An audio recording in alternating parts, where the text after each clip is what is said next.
नमस्कार स्टूडेंट्स, मैं मुकेश नौखवाड़ आप सभी विद्यार्थियों का हार्दिक स्वागत करता हूं। आज से अपने मैट्रिक्स स्टार्ट कर रहे हैं।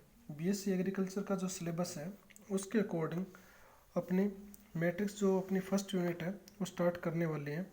तो आज से अपने पूरा जो बीएससी एग्रीकल्चर का मैथ है वो अपने डेली बेस के ऊपर एक एक वीडियो डालेंगे। तो आज का अपना फर्स्ट वीडियो है मैट्रिक्स का। तो अपने मैट्रिक्स को स्टार्ट कर रहे हैं।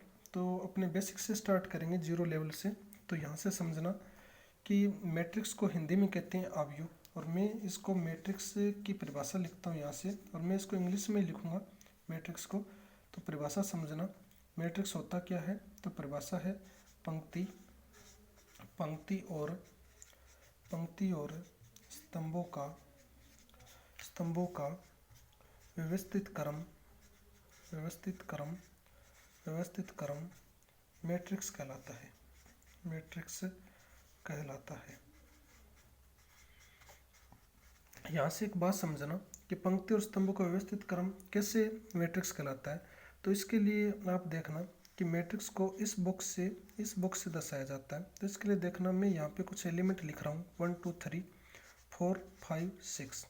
तो मैंने ये एलिमेंट लिखे, उनको इस तरीके से व्यवस्थित किया है कि अपने जैसे इसको ऐसे पढ़ेंगे तो ये अपना पंक्ति बन जाता है, और ऐसे पढ़ेंगे यानी कि ये एक पंक्ति और ये दो पंक्ति, और अपने जैसे इसको ऐसे पढ़ते हैं तो ये अपना स्तंभ बन जाता है।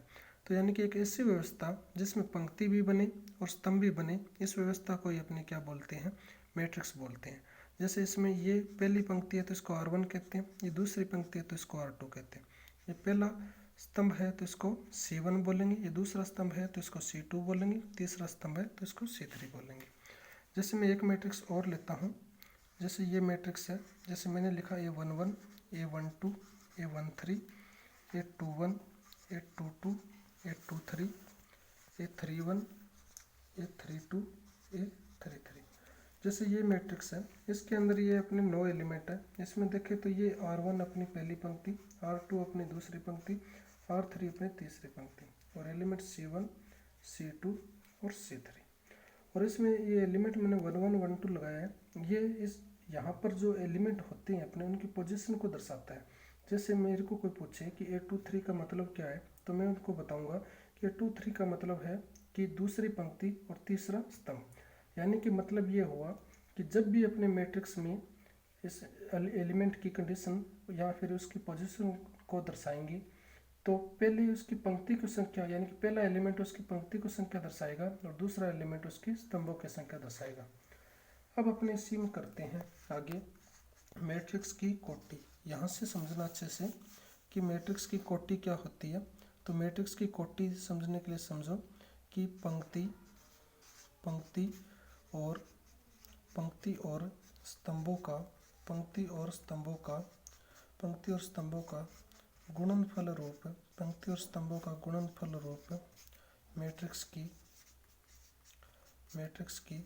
कोटि कहलाती है। इस बात को ध्यान से समझना कि मैट्रिक्स की कोटि पंक्ति और स्तंभों का गुणनफल कैसे कहलाती है। तो ये बात समझने के लिए देखना, यहाँ से मैं एक एग्जांपल लेता हूँ। जैसे मैंने कोई मैट्रिक्स A बराबर एग्जांपल लिया 3 2 1 3 2 0। इसमें अपने को बोले कि इस मैट्रिक्स की कोटि बताओ, तो मैं लिखूंगा। और दूसरी बात ध्यान रखना है कि मैट्रिक्स की कोटि लिखते समय पहले पंक्तियों की संख्या लिखते हैं। तो मैं इसमें देखा कि मैट्रिक्स के अंदर 2 पंक्ति है, 1 और 2, और ये स्तंभ देखेंगे अपने तो स्तंभ है 3। तो पहले इसमें पंक्ति लिखेंगे 2, स्तंभ लिखा 3, तो इसकी कोटि हो गई 2/3 या फिर 2 × 3। जैसे मैं एक एग्जांपल और लेता हूँ 2 1 2 3। तो इसमें यदि अपने को कोटि पूछे मैट्रिक्स की, तो इसकी कोटि होगी, 2 पंक्ति है, इसमें 2 स्तंभ है, तो सबसे पहले पंक्ति की संख्या लिखी 2 इंटू में ये हो गया 2, तो इसकी कोटि होगी 2 × 2। जैसे मैं एक मैट्रिक्स और लेता हूँ 1 3 2 1 5 6 3 2 1। इसमें यदि अपने को इसकी कोटि पूछे मैट्रिक्स की, तो मैं कोटि बताऊंगा कि इसमें 3 तो पंक्ति है और 3 ही स्तंभ है, तो इसमें कोटि क्या होगी, 3 × 3 होगी। नोट में एक बात ध्यान रखना, जब भी मैट्रिक्स की कोटि लिखें तो पंक्ति की संख्या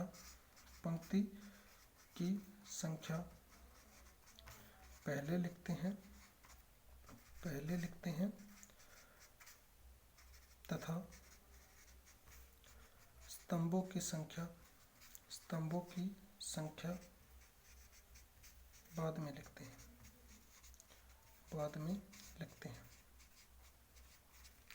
अपने देखो दो टॉपिक पढ़ लिए, एक तो अपने मैट्रिक्स की डेफिनेशन पढ़ा, दूसरा मैट्रिक्स की कोटि पढ़ा। अब अपने तीसरा लेके चल रहे हैं मैट्रिक्स में अवयवों की संख्या, number of element of A matrix. मैं लिखूंगा मैट्रिक्स में मैट्रिक्स के अवयवों की संख्या।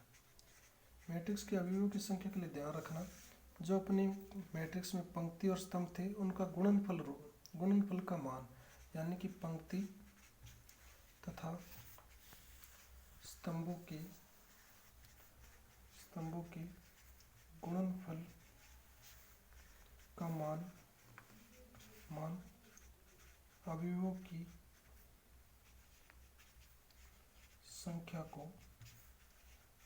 संख्या को दर्शाते हैं। जैसे मैं एग्जांपल लूँ, जैसे A बराबर कोई मैट्रिक्स है अपना 4 5 6 ऐसे, तो यदि मैं इसकी कोटि लिखूं तो कोटि इसकी होती है 2 पंक्ति है तो 2, स्तंभ 3 है तो 3।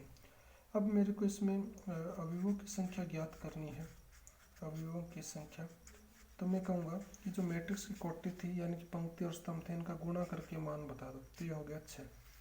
लेकिन यहाँ पर तो देखो ये मैट्रिक्स अपने सीधा गिन के भी बता सकते हैं, लेकिन कई बार क्वेश्चन अपना इस टाइप से आता है कि ये 2 × 3 में अवयव बताओ, तब अपने ये नियम का पता होना ज़रूरी है। तो यहाँ से अपने इनका इंटू करके अपने बता देंगे कि इसके अंदर 6 एलिमेंट है।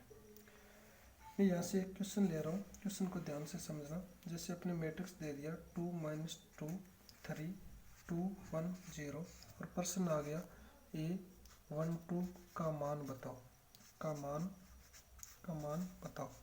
तो अपने इसमें से करेंगे 1 2 का मतलब पहली पंक्ति दूसरे स्तंभ का एलिमेंट, तो पहली पंक्ति दूसरे स्तंभ का एलिमेंट ये है -2, तो मैं A12 का मान रख दूंगा -2।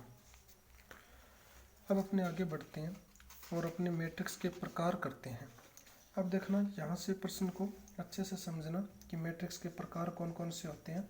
तो अपने यहाँ से मैट्रिक्स के प्रकार लिखते हैं। मैट्रिक्स के प्रकार यानी कि टाइप्स ऑफ मैट्रिक्स। तो मैं प्रकार में पहला मैट्रिक्स लिखता हूँ। पहले मैट्रिक्स को बोलते हैं पंक्ति मैट्रिक्स, प्रकार को बोलते हैं पंक्ति मैट्रिक्स, या फिर इंग्लिश में कहते हैं रो मैट्रिक्स कह सकते हैं। पंक्ति मैट्रिक्स होता है वह मैट्रिक्स जिसमें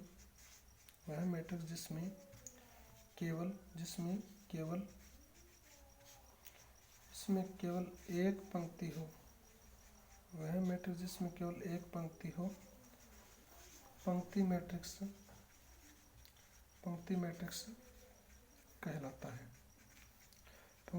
कहलाता है। जैसे एग्जांपल, मैंने एक एग्जांपल लिया A बराबर 1 2 3, इसमें ओनली केवल एक पंक्ति है और स्तंभ इसमें 3 है। देखो पंक्ति मैट्रिक्स में स्तंभ चाहे कितने भी हो, लेकिन पंक्ति एक होना ज़रूरी है। यदि मैं इसकी कोटि लिखूं तो 1 × 3 लिख सकता हूं, क्योंकि पंक्ति इसमें एक है, स्तंभ इसमें 3 है। तो पंक्ति मैट्रिक्स वह होगा जिसमें केवल एक पंक्ति हो। दूसरा अपने टाइप पढ़ते हैं स्तंभ मैट्रिक्स। स्तंभ मैट्रिक्स कौन सा होता है, इसको इंग्लिश में कहते हैं अपने कॉलम मैट्रिक्स। स्तंभ मैट्रिक्स वह होता है कि वह मैट्रिक्स जिसमें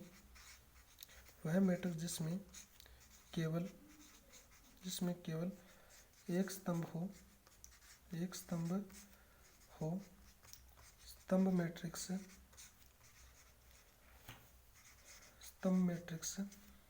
कहलाता है। जैसे एग्जांपल, जैसे मैं A बराबर को एग्जांपल ले रहा हूँ 3 2 1, इसमें देखो अपने एक ही स्तंभ है और इसकी मैं कोटि लिखना चाहूँ तो इसकी कोटि हो सकती है पंक्ति। कोटि लिखते समय पंक्तियों की संख्या पहले लिखते हैं, तो इसमें कोटि होगी 3 और स्तंभ होगा 1, तो इसकी कोटि हो जाएगी 3 × 1। अपने देखो दो टाइप पढ़ लिए प्रकार में, पंक्ति मैट्रिक्स और स्तंभ मैट्रिक्स। अब अपने आगे पढ़ेंगे वर्ग मैट्रिक्स। वर्ग मैट्रिक्स देखना, ये तो इम्पोर्टेंट है। तो अपन लिखेंगे वर्ग मैट्रिक्स। वर्ग मैट्रिक्स के अंदर इसको इंग्लिश में बोलते हैं स्क्वायर मैट्रिक्स। देखना वर्ग मैट्रिक्स क्या होता है। वर्ग मैट्रिक्स वह मैट्रिक्स होता है, वह मैट्रिक्स जिसमें पंक्ति और स्तंभों की वह मैट्रिक्स जिसमें पंक्ति और स्तंभों की संख्या बराबर हो, वर्ग मैट्रिक्स कहलाता है। वर्ग मैट्रिक्स कहलाता है। जैसे एग्जाम्पल ए बराबर, मैंने एग्जाम्पल लिया -2 1। इसमें देखना, इसकी मैं कोटि लिखूंगा तो कोटि में 2 ही तो पंक्ति है, 2 स्तंभ है, तो इसमें देखो पंक्ति और स्तंभ बराबर है, तो इसको अपने क्या बोलेंगे, वर्ग मैट्रिक्स। जैसे मैं एक एग्जाम्पल और लेता हूँ। जैसे एग्जाम्पल लिया 3 2 -1 2 1 0 3 2 1। इसमें पंक्ति अपने देखेंगे तो पंक्ति भी 3 है और स्तंभ भी 3 है, तो इसको भी क्या बोलेंगे, अपने वर्ग मैट्रिक्स बोलेंगे। अब अपने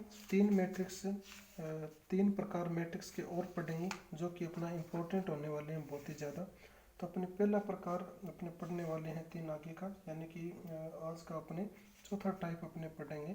तो 4 नंबर का टाइप है वो है विकर्ण मैट्रिक्स, जो कि अपना इम्पोर्टेंट है, विकर्ण मैट्रिक्स।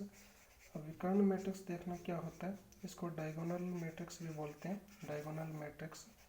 तो ये प्रकार देखना कौन सा है। अब एक बात तो ध्यान रखनी है कि विकर्ण मैट्रिक्स हमेशा ही अपने वर्ग मैट्रिक्स होना जरूरी है। तो मैं इसमें लिखूंगा वह वर्ग मैट्रिक्स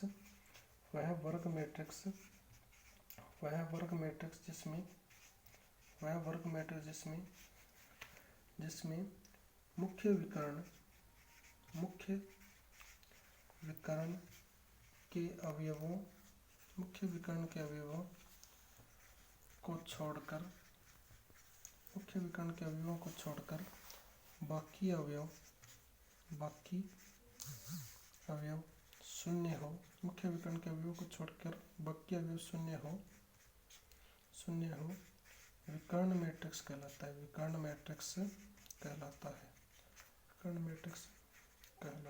है। जैसे मैं एग्जांपल लेता हूँ। जैसे ए बराबर, मैंने एग्जांपल लिया 1 0 0 2।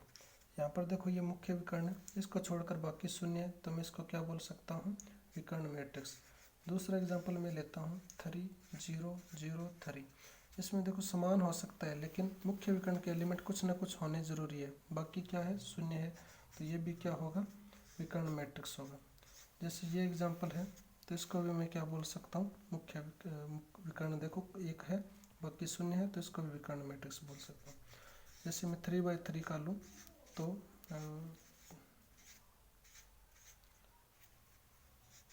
इसको भी मैं क्या बोल सकता हूँ, इसको भी मैं बोल सकता हूँ कि ये विकर्ण मैट्रिक्स है।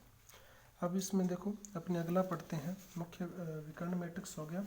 अब जो अपना इम्पोर्टेंट है वो कौन सा है, अदिश मैट्रिक्स। अपने 5 नंबर पढ़ रहे हैं, अदिश मैट्रिक्स। ये भी देखो इम्पोर्टेंट है अपना।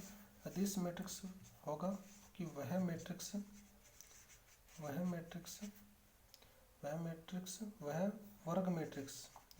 मैट्रिक्स जिसमें मुख्य विकर्ण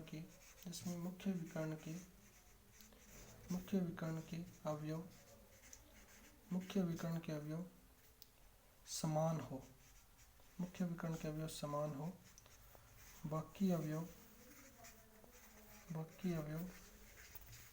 शून्य हो, अदिश मैट्रिक्स कहलाता है। अदिश मैट्रिक्स कहलाता है। जैसे एग्जाम्पल के तौर पे मैं ले सकता हूँ, जैसे -3 0 0 -3। इसमें मुख्य विकर्ण ये देखो समान है, इसमें मुख्य विकर्ण के एलिमेंट, तो इसको मैं बोल सकता हूँ अदिश मैट्रिक्स।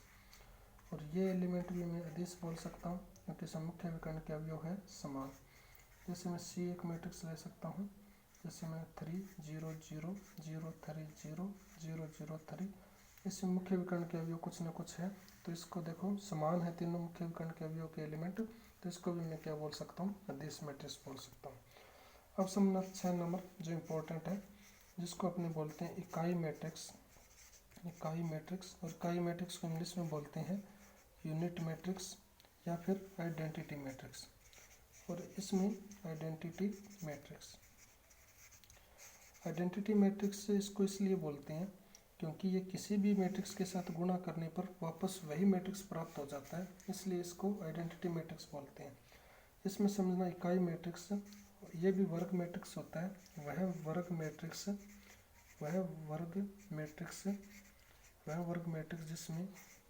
जिसमें मुख्य विकर्ण के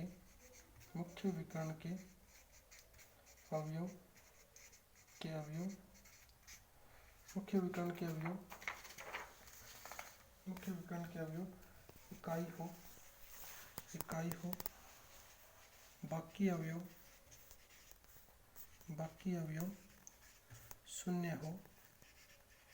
शून्य हो, इकाई मैट्रिक्स कहलाता है। इसे I से डिनोट भी कर देते हैं, जैसे A बराबर 1 0 0 1 ये इकाई मैट्रिक्स है, जैसे B बराबर 1 0 0 0 1 0 0 0 1 ये भी अपना इकाई मैट्रिक्स है।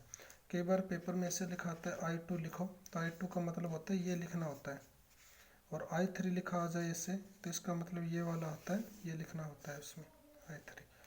और अब देखो अपनी इम्पोर्टेंट बात ये है, प्रश्न कई बार ये आ सकता है क्या अदिश मैट्रिक इकाई मैट्रिक्स हो सकता है क्या।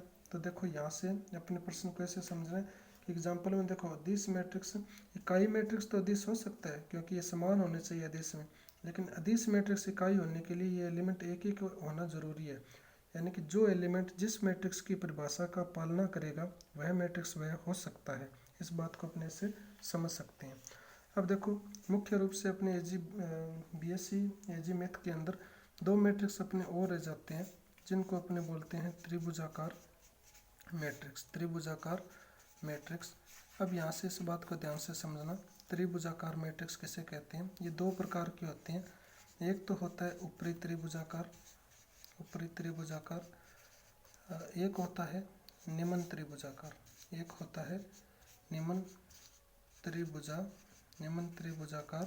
मैट्रिक्स। इसमें अपने प्रश्न को ऐसे समझना कि ऊपरी त्रिभुजाकार, इसमें अपनी डेफिनेशन लिखने की ज़रूरत नहीं है, इतना समझो कि ये भी वर्ग मैट्रिक्स होता है। और इसमें ऐसे समझो प्रश्न को एग्जाम्पल के थ्रू, मैं ऊपरी त्रिभुजाकार का एग्जाम्पल दे रहा हूँ। तो ऊपरी त्रिभुजाकार का मतलब है कि जिसमें नीचे के मुख्य विकर्ण के नीचे के अवयव शून्य हो, जैसे ये मुख्य विकर्ण है, इसके नीचे का अवयव ये शून्य है, तो इसको बोलते हैं ऊपरी त्रिभुजाकार। ये उल्टा होता है, नीचे का शून्य तो ऊपरी त्रिभुजाकार, ऊपर का शून्य तो निम्न त्रिभुजाकार। तो ये ऊपरी त्रिभुजाकार मैट्रिक्स है। जैसे एक एग्जांपल और समझ सकते हो आप, जैसे 1 2 3 0 0 2 3 0 3। इसमें देखो ये मुख्य विकर्ण है, इसके नीचे के अवयव ये शून्य है, तो इसको भी मैं बोलूँगा ऊपरी त्रिभुजाकार। एक अपने समझ लो निम्न त्रिभुजाकार। तो निम्न त्रिभुजाकार मैट्रिक्स कौन सा होता है। निम्न त्रिभुजाकार मैट्रिक्स वह मैट्रिक्स होता है जिसमें ऊपर के अवयव शून्य हो। जैसे निम्न त्रिभुजाकार का एग्जांपल है, इसमें देखो ये मुख्य विकर्ण है, इसका ऊपर का शून्य है एलिमेंट, तो इसको मैं बोल सकता हूँ निम्न त्रिभुजाकार। जैसे एक एग्जांपल और,